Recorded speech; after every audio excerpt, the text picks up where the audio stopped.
Geological time scale.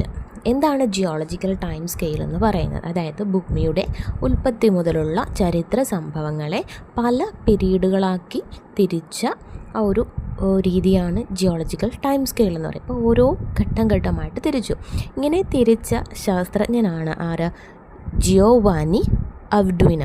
അപ്പോൾ Giovanni അവ്ഡുയിനയാണ് ഈ geological time scale നിർമ്മിച്ചത്. അതായത് ഓരോ വിഭാഗം ജീവജാലങ്ങളെ, ഭൂമിയുടെ ഉൽപ്പത്തി മുതലുള്ള എല്ലാ സംഭവങ്ങളെയും പല പീരീഡുകളായിട്ട് തിരിച്ചു. പ്രധാനമായിട്ടും ഇതിൽ ഉൾപ്പെടുന്നത് 3 കാലഘട്ടങ്ങളാണ് ഇതിൽ ഉൾപ്പെടുന്നത്.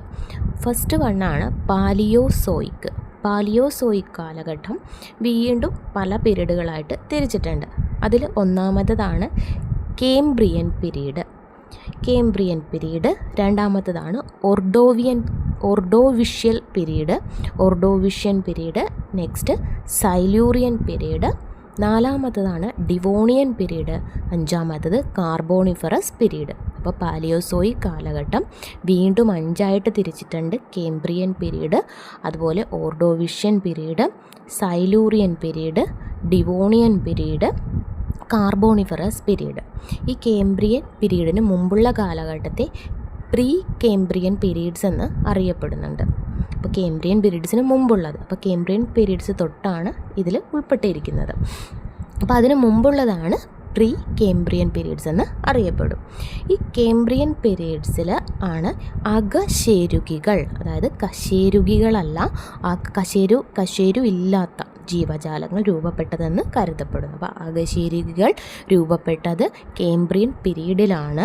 എന്നാൽ ഈ അകശേരുകൾ, നട്ടലില്ലാത്ത ജീവികളുടെ കാലഘട്ടം എന്നറിയപ്പെടുന്ന ഏതാണെന്ന് ചോദിച്ചാൽ അത് തൊട്ടടുത്ത ഓർഡോവിഷ്യൻ പീരീഡാണ്. അപ്പോൾ അകശേരുകികൾ രൂപപ്പെട്ടത് കേംബ്രിയൻ പീരീഡിലാണെങ്കിലും അതിൻ്റെ അകശേരുകികളുടെ കാലഘട്ടം എന്നറിയപ്പെടുന്നത് ഓർഡോവിഷ്യൻ പീരീഡാണ്.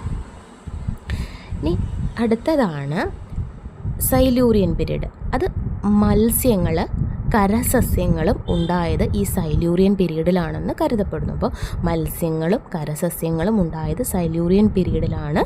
എന്നാൽ ഈ മത്സ്യങ്ങളുടെ കാലഘട്ടം എന്നറിയപ്പെടുന്നത് ഡിവോണിയൻ പീരീഡാണ്. അപ്പം മത്സ്യങ്ങളും കരസസ്യങ്ങളും ഉണ്ടായത് സൈലൂറിയൻ പീരീഡിലാണെങ്കിലും മത്സ്യങ്ങളുടെ കാലഘട്ടം എന്നറിയപ്പെടുന്നത് ഡിവോണിയൻ പീരീഡാണ്. നെക്സ്റ്റ് ആണ് കാർബോണിഫറസ് പീരീഡ്. ഈ കാർബോണിഫറസ് പീരീഡിലാണ് ആദ്യകാല ഉരഗങ്ങൾ ഉണ്ടായത്. അപ്പോൾ കാർബോണിഫറസ് പീരീഡിലാണ് ആദ്യ കാലഘട്ടങ്ങളിൽ ഉൾപ്പെടുന്ന ഉരഗങ്ങൾ ഉണ്ടായ പീരീഡ്. ഏതാണ്? Carboniferous period. അപ്പോൾ നമ്മൾ പാലിയോസോയിക് കാലഘട്ടത്തെയാണ് നമ്മൾ 5ആയിട്ട് തിരിച്ചു. അതിനെക്കുറിച്ചാണ് നമ്മൾ പറഞ്ഞത്. Cambrian period, Ordovician period, Silurian period, Devonian period, Carboniferous period. അടുത്ത കാലഘട്ടമാണ് മീസോസോയിക് കാലഘട്ടം. ഇത് പാലിയോസോയിക് കാലഘട്ടം കഴിഞ്ഞിട്ടുള്ളതാണ് മീസോസോയിക് കാലഘട്ടം എന്നറിയപ്പെടുന്നത്. ഈ മീസോസോയിക് കാലഘട്ടത്തെ വീണ്ടും 3ആയിട്ട് തിരിക്കുന്നുണ്ട്. ഒന്നാമത്തതാണ് ട്രയാസിക്, രണ്ടാമത്തത് ജുറാസിക്, മൂന്നാമത്തത് ക്രെട്ടേഷ്യസ്. അപ്പോൾ ട്രയാസിക് കാലഘട്ടത്തിൻ്റെ പ്രത്യേകത എന്ന് പറഞ്ഞാൽ, ട്രയാസിക് പീരീഡിൻ്റെ പ്രത്യേകത എന്ന് പറയുന്നത് ഈ ഡൈനോസറുകളും അതുപോലെ ജിംനോസ്പേംസ്, നമുക്കറിയാം ജിംനോസ്പേംസ് അല്ലേ, ജിംനോസ്പേംസും ഉണ്ടായത് ഏതാണ്? ട്രയാസിക് പീരീഡിലാണ് ഇവ ഉണ്ടായത്. എന്നാൽ ഈ ഡൈനോസറുകളുടെ കാലഘട്ടം, അതായത് ഈ ഡൈനോസറുകൾ ധാരാളമായിട്ടുണ്ടായതിനെയാണ് നമ്മൾ അതിൻ്റെ കാലഘട്ടം എന്ന് പറയുന്നത്. അപ്പോൾ ആ കാലഘട്ടത്തെ പറയുന്ന പേരാണ് ജുറാസിക് പീരീഡാണ്, ജുറാസിക് പീരീഡ്. ഇനി സീനോസോയിക് കാലഘട്ടമാണ്. അപ്പോൾ നമ്മൾ പറഞ്ഞു ഏതൊക്കെയാണ്? പാലിയോസോയിക്, മീസോസോയിക്, സീനോസോയിക് എന്ന് പറഞ്ഞു അല്ലേ. അപ്പോൾ അടുത്തതാണ് സീനോസോയിക് ഘട്ടം എന്ന് പറയുന്നത്. ഈ സീനോസോയിക് ഘട്ടം വീണ്ടും 2 പീരീഡുകളാക്കി മാറ്റിയിട്ടുണ്ട്. ഒന്നാമത്തതാണ് പാലിയോജീൻ, മറ്റൊന്ന് നിയോജീൻ. അപ്പോൾ സീനോസോയിക് ഘട്ടത്തെ 2 പീരീഡുകളായിട്ടാണ് മാറ്റിയിരിക്കുന്നത്, പാലിയോജീനും നിയോജീനും. അതുപോലെ തന്നെ ഈ സീനോസോയിക് ഘട്ടത്തെ പല എപ്പോക്കുകളായിട്ട് തിരിച്ചിട്ടുണ്ട്. അത് ഏതൊക്കെയാണെന്ന് നോക്കാം. ഒന്നാമത്തത് പാലിയോസീൻ, രണ്ടാമത്തത് ഇയോസീൻ, മൂന്നാമത്തത് ഒലിഗോസീൻ, മിയോസീൻ, പ്ലിയോസീൻ, പ്ലീസ്റ്റോസീൻ. അപ്പോൾ ഈ സീനോസോയിക് ഘട്ടത്തിലെ 2 പീരീഡുകളാണുള്ളത്. അത് പാലിയോജീനും നിയോജീനുമാണ്. ഈ പാലിയോജീനും നിയോജീനും 2 പീരീഡുകളാണ്.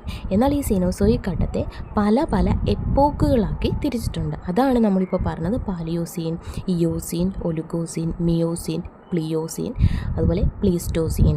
ഈ മനുഷ്യനുണ്ടായത് ഏത് കാലഘട്ടത്തിലാണെന്ന് ചോദിച്ചാൽ പ്ലിയോസീൻ കാലഘട്ടത്തിലാണ്. അപ്പം മനുഷ്യനുണ്ടായത് ഏത് കാലഘട്ടത്തിലാണ്? സീനോസോയിക് കാലഘട്ടത്തിലെ ഏത് എപ്പോക്കിലാണ്?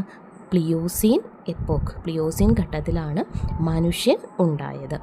അപ്പോൾ ഇത്രയുമാണ് ജിയോളജിക്കൽ ടൈം സ്കെയിലിനെ കുറിച്ച് ഒരു ഓവറോൾ ഒരു ചെറിയൊരു വിവരമാണ് നമ്മൾ ഇന്നത്തെ ക്ലാസ്സിൽ നമ്മൾ ഉൾപ്പെടുത്തിയത്. വരുന്ന HSC എക്സാമിന് നമ്മുടെ സിലബസിലുള്ള ഒരു ടോപ്പിക്കാണ് ഈ ജിയോളജിക്കൽ ടൈം സ്കെയിൽ എന്ന് പറയുന്നത്. അപ്പോൾ നിങ്ങൾക്ക് ടോപ്പിക്ക് മനസ്സിലായെന്ന് വിചാരിക്കുന്നു. Thank you.